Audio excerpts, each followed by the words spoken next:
On this week's episode of the Modern Dealer Podcast, David and I are celebrating Cinco de Mayo with a No Topic Tuesday. We discuss bike rides and suicide drills, David's 21-day car flipping challenge. We talk 7 habits of highly effective people, and we remember the Camry Wagon. All that and more on this week's episode of the Modern Dealer Podcast. Welcome in to episode 045 of the Modern Dealer Podcast. My name is David Farmer with Intice, and with me remotely is David Bertoncini. How you doing, David? I'm joining you from the quarantine home of mine, just taking it easy. As you can see the bar in the background. Today is Cinco de Mayo, and I will be tapping into the... I got the llamas, and I got a good bottle of Patron back there in honor of Cinco de Mayo. No Corona for me because I don't want to get coronavirus from drinking Corona. Is that how you get it? I don't. Maybe. Is it? Well, no. It was so silly that there was people thinking that they weren't going to drink Corona because they didn't want to get coronavirus. There was actually people in the beginning of the whole pandemic, which there's a lot of shit. There's a lot of stupid people in this world. That's a fact. Clearly. But I am just tapping into my lunch, which is going to be some. Oh gosh. Yeah. This is dark chocolate M&Ms. I do recommend the dark chocolate M&Ms and also the coffee M&Ms, but I don't know who personally would eat a family-sized bag of M&Ms, but clearly I'm going to tap into that and make that not exactly my lunch, clearly, but it's going to be my lunch snack. So sorry about that. Go ahead. Yeah, I was going to say, so what is your average calorie workouts then? You doing like a 500 to 700 calorie per day workout to burn off all of these M&Ms that you're eating, or how does that work for you? Great question. Because I couldn't do that. I mean, it would. I mean, I'm having a tough time right now with the quarantine, and I'm not doing that bad. And actually, one of the things that I started to do is I picked, because I felt like I was adding on some weight because of the way that we were eating because of this quarantine shit, is I started biking again. I'm doing between like on a shorter day, like during the week, about 8 miles, and then the weekend around 11 or 12. I mean, but that's only like, 300 calorie burn. Well, I do a high intensity cardio workout for about an hour. So really high intensity cardio for 20 minutes. And then my workout, since there is no gym, it's just me doing push-ups and then running, wind sprints, football style stuff. If you had played like, soccer or basketball or something like that. They was like, no. But those that have would understand suicide drills. So suicide drills is like running, you run down, you touch a point, you come back, you run down, touch it, the further point, come back, further point. So it's like, used to be like on a basketball court, you would touch quarter, half court, I do, 3/4. I do remember that in PE classes. That's something they forced us to do. They forced you to do. Yeah. But David, you know what? You are 50 years old. You look great. Next week, thank you. I'll be, my birthday's next week, and I'll be, ready for this? I'll be 40 sexy. Whoa. 46. All right, 46. 46. I call it 40 sexy. What date is it? May 14th. May 14th. May 14th, So my daughter's birthday is tomorrow. Yay! My wife's birthday is on the 9th. Right. My mom's birthday was on the 10th. Okay. So we're surrounded by birthdays. Tauruses. This is the month of the Taurus. Yeah. We don't take any bull from these bulls. That is the way of the Taurus. So, but that's Yep.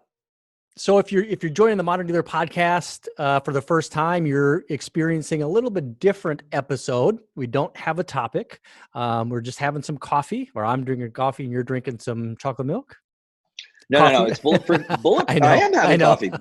Bulletproof coffee. It does have chocolate. It has dark chocolate, but it's got 15 grams of protein in there. I mean, that's the old Sam's Club special. I'm running a little bit light, but that's okay.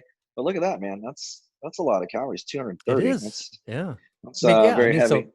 So, supposedly, there's sugar, alcohol in there. It says no sugar, but 14 grams of sugar, alcohol, which I'm not sure what that is. I don't know how that works. I think it comes the same sugar that I have in my bottle of Patron back there, the sugar alcohol. Yeah. I don't drink any alcohol, and I think a lot of people don't really understand how your body absorbs alcohol. I mean, it is like pure sugar.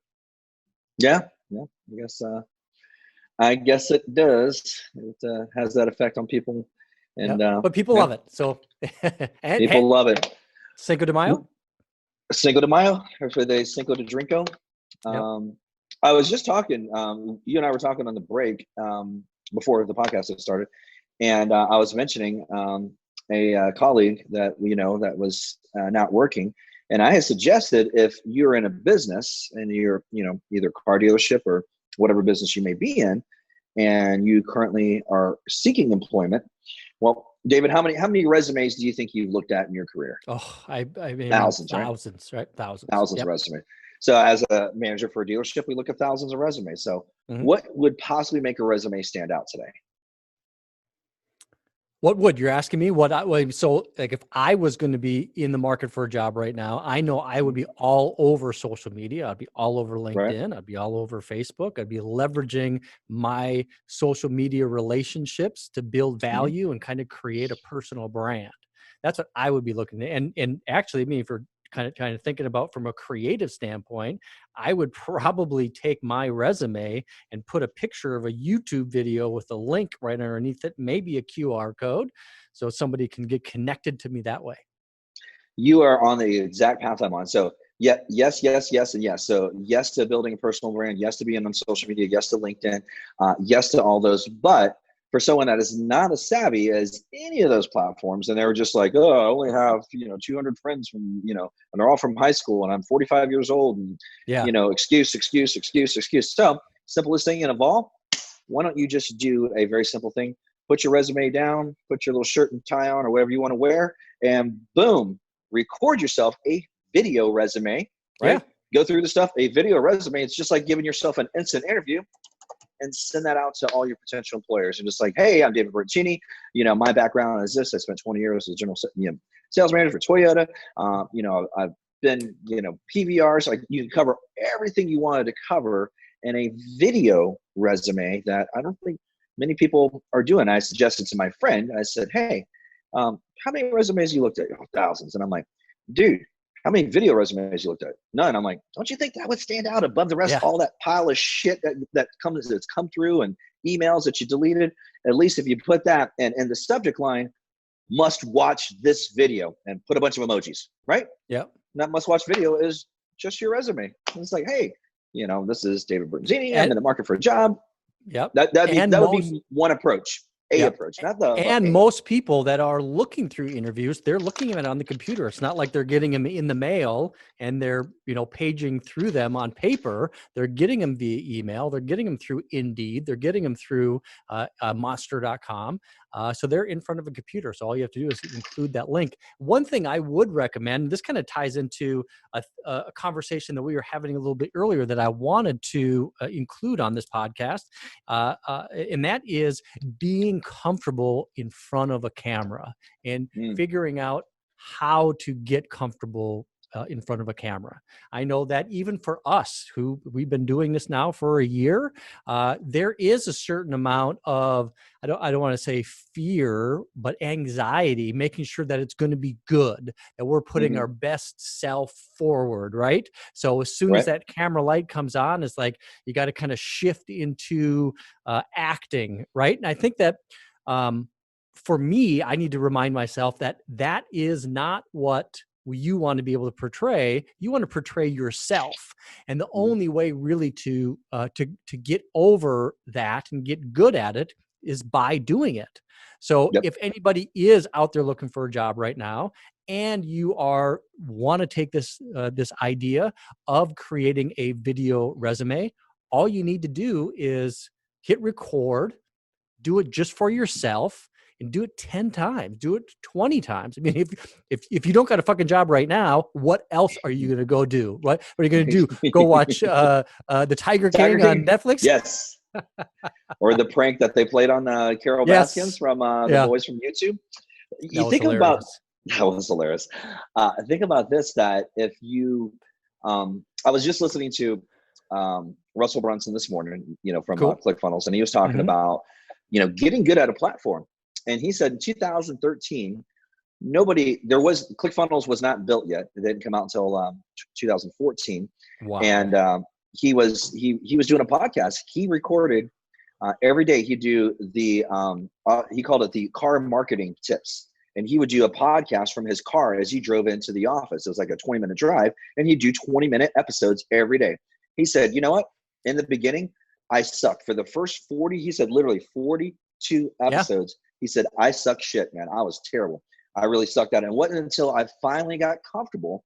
This goes to, along the premise of what you're saying. Finally getting comfortable after 42 episodes, 42 days or weeks, or I don't know the spacing of the episodes. I think they're probably 42 days of episodes in a row. He finally found his voice. He found his platform. He found himself in the podcast and got very comfortable. And the funniest thing, I think that's where we're at right now, is that we're in 45, interestingly enough, and we're only getting comfortable with this format. A lot of work goes into this. It's one of the things I'm seeing a lot on social media right now on LinkedIn is a lot of people are trying to create podcasts right now, and all they're really doing is just recording the Zoom meeting and throwing it up there, or doing recording it live, and not really having a format and so on. I think it's great that people are doing it, but it takes a lot of time to get comfortable doing it and really finding, like you said, your voice. And I think that's what we're trying to do even today with this episode, is we're trying something a little bit different, where we don't have a main topic, and we are just kind of talking through what we want our content to be on our podcast, right? I would say, actually, we could put this in the title. The topic is KAISEN. Remember what KAISEN? Yeah. Constant, the toilet, never-ending, continual small improvements. Yeah. Yep. Never-ending improvement. So basically, I mean, it's KAISEN all the way. You just got to constantly make some changes, make some improvements, a little this, a little that. When we did our year-end recap, in December, and we were looking back at like episode 001, last 4th of July, and we're like, okay, we're very robotic. We're podcasting. Oh, it reminded me of that movie. You ever seen The Millers? Oh yeah, that's hilarious. Yeah, it was hilarious when they had that tent scene, and they're like, "Oh, we're doing it. We're doing what was that thing? The whole swapping couples. What's that thing called? I can't remember. What is it? when they were in the tent scene in The Millers, when they walked in the tent, he says, "Oh, I guess we are." I can't remember the name of the term, but swinging. I said, now we're swinging. He stuck his finger in his ear, and he's just, we're swinging now. But that's what it felt like the very first podcast. We're like, I guess we're podcasting, and then they were talking about, I guess we're swinging. Yeah. It's like that's the no regrets at all. No regrets. No regrets. No regrets. No regrets. Not even one letter. Not even one. Nope. I got no regrets. No regrets. Super funny movie. I think that's one of those movies that I wouldn't normally watch. That's not like the type of movie that I would like wait and see. But for whatever reason, we flipped it on one day, and man, it's funny stuff. Every time it comes on, you just like you get sucked into watching it again. And it's like, oh, it's on. Yeah, we'll watch this. That's fine. Just leave it there. Yeah, it's funny every time. You know what's happening next, but it's still hilarious. Mm-hmm. So anyhow, I couldn't remember the term swinging. I'm like swinging.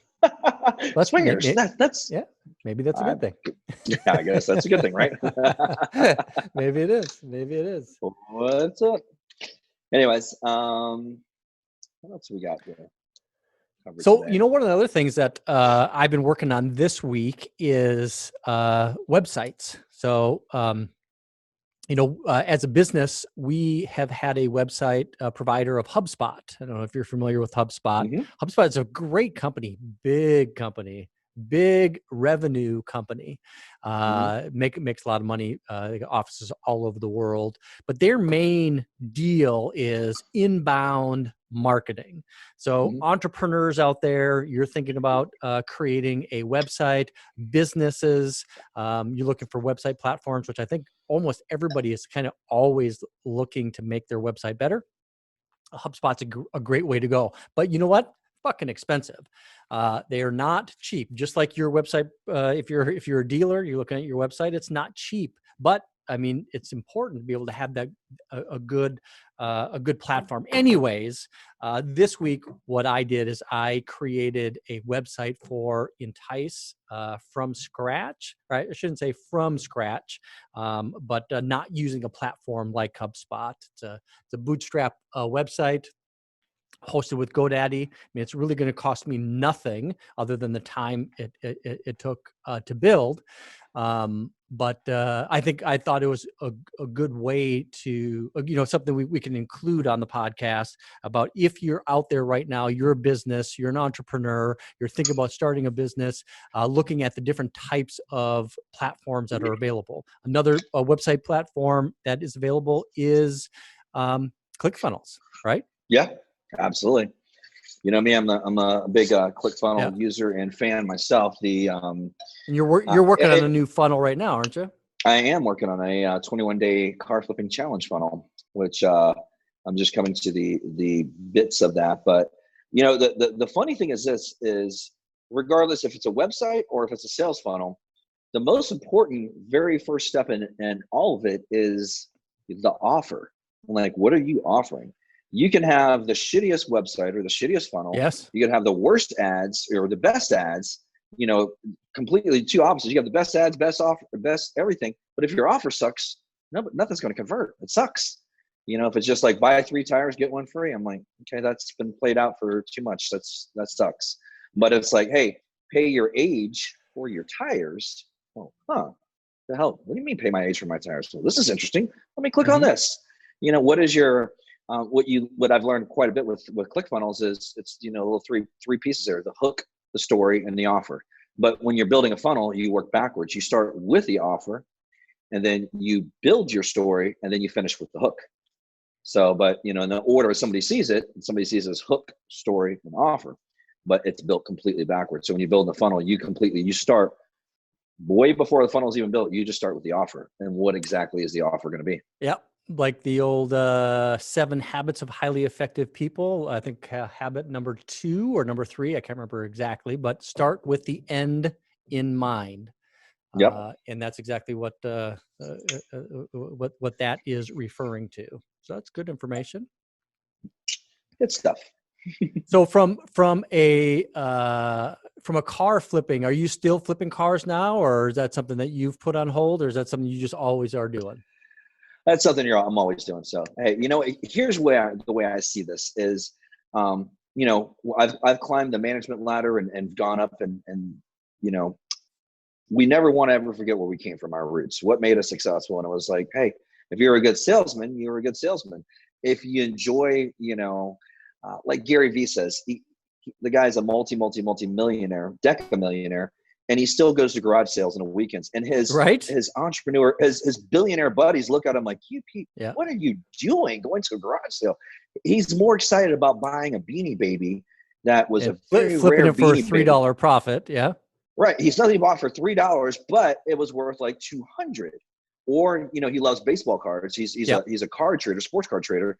Love finding that rare card and turn around and flip it. To him, it's the thrill of the hunt. For me, it's the thrill of the hunt. And hey, it's nice that, somebody hands you a couple thousand in cash that, it's a few thousand in cash. So, and then trying to figure out, the funny thing right now is what I'm trying to piece together is the COVID-19 process of flipping cars. Like, how do you stay socially safe? And a lot of it is through FaceTime. I'm like, hey, I'm not going to meet with you unless you are 100% sure this is the car you really want to purchase, because I don't really want to meet you at the end of the day. Not to be rude, but to be as safe as possible for both you and I. Let me just FaceTime you, the vehicle, any questions, stuff like that. If you're really serious, you want to move forward with purchasing it, I'll see you later on this afternoon. And to show that you're serious, you can Venmo me $100 to my account. And then I know you're pretty serious, and I'll sit there and I'll hold the car for you. That's cool. That's a test to find out how serious somebody is about purchasing the vehicle from you.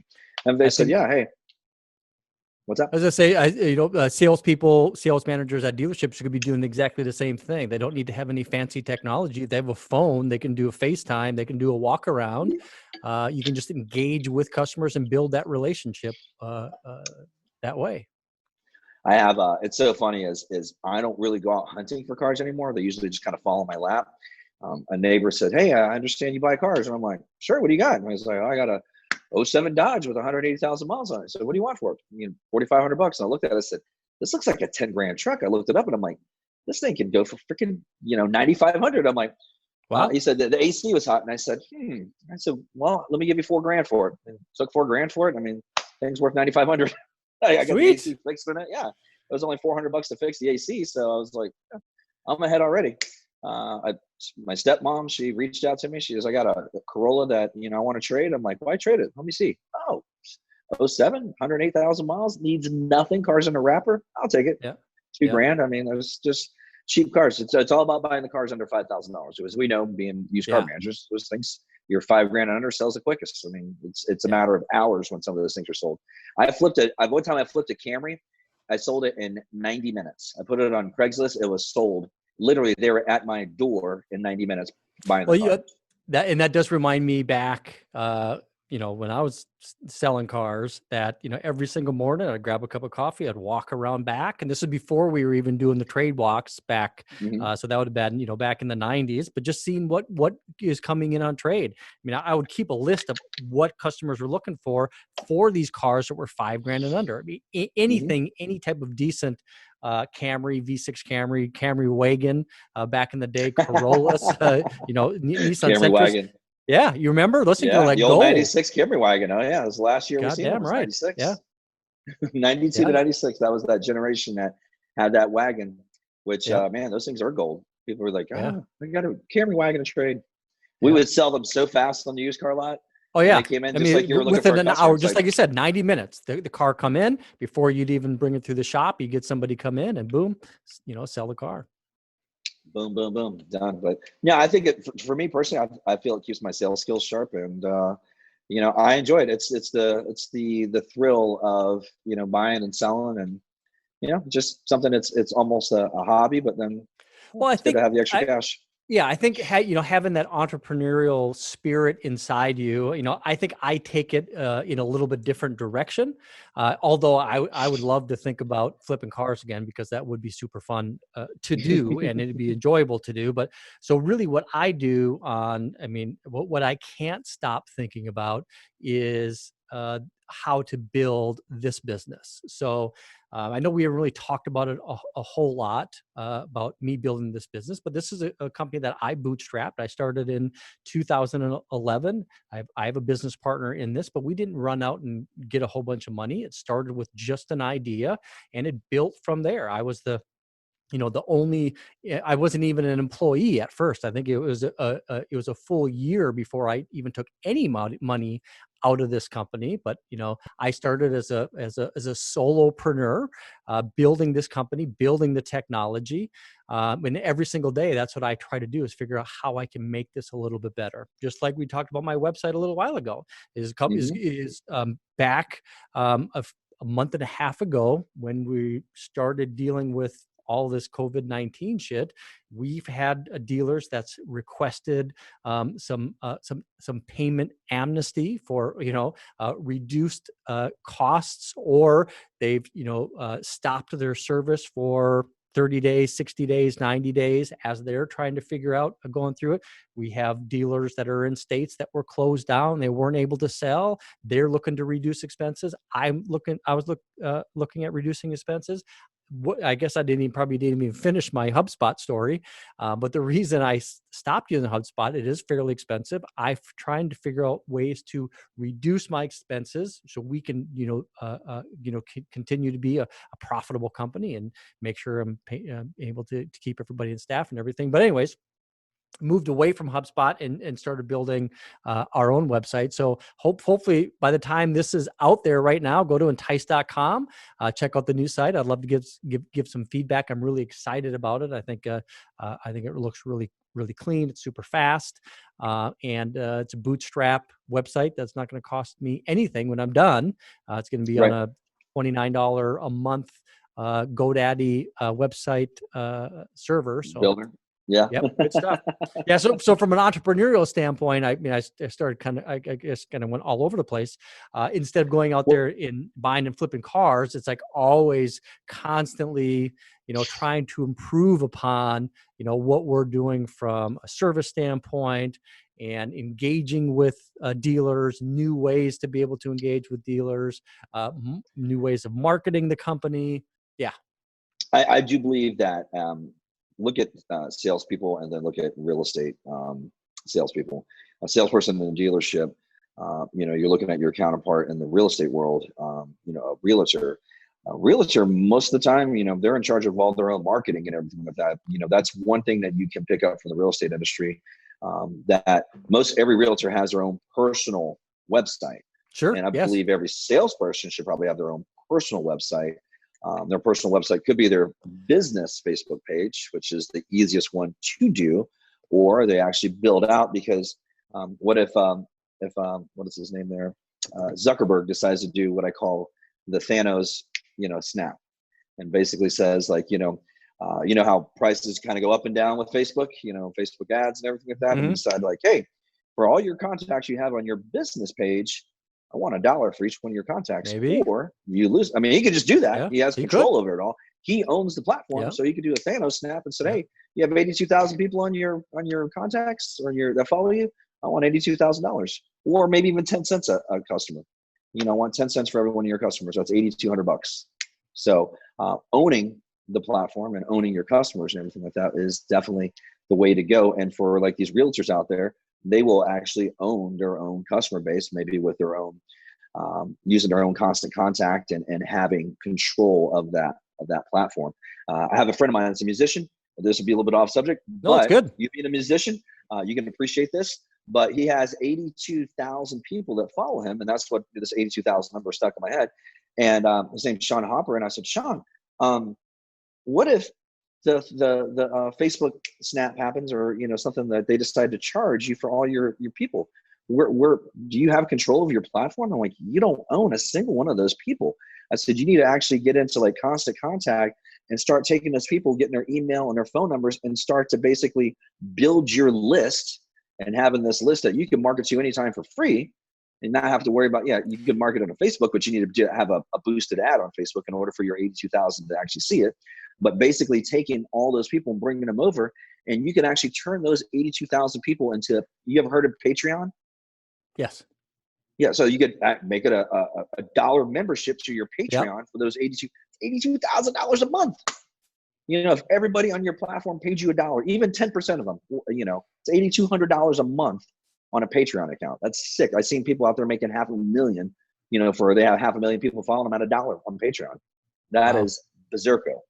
Yeah. Talk about cutting expenses. Yeah. You're looking at a credit card statement. I'm like, oh, it's only $1 to Patreon.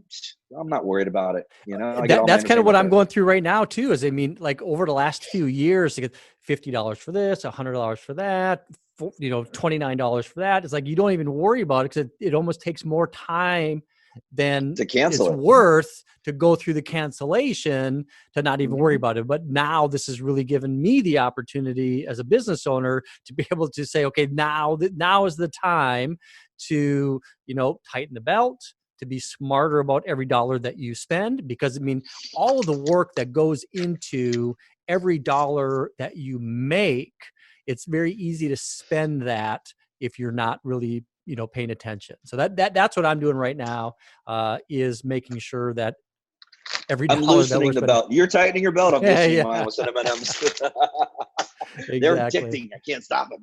Get away from me. I know. That's why I don't keep them around here. Because I love them. I love them. So I tell you what, I like the new format. I don't know if this is going to be something that we're going to continue to do on a go-forward basis. We don't have to answer to anybody. This is our time to be able to share some information. Hopefully, this is going to be able to provide some value to some of our listeners. Love to get some feedback. We don't have enough time for your 3 tips. So I think maybe what we'll do this week is, if this is the first time that you are experiencing the Modern Dealer podcast and you made it all the way through to 29 minutes in, please do us a favor. Hit that subscribe button, turn on the notification bell, get notified. Ding. Yeah, get notified for any new episodes. So this is 45 in the books for David. And David, this is the last episode that I'm 45. So episode 45. Oh, yep. And I'm 45 because next week I'll be 46 for episode 46. And for this, David, that's a wrap. That's a wrap.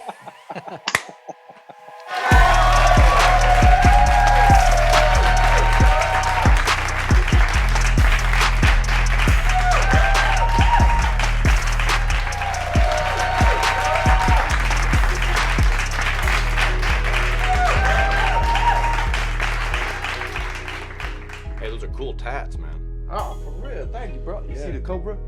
And what is this one? What's the one right there? Oh, this? That's my credo. No regrets.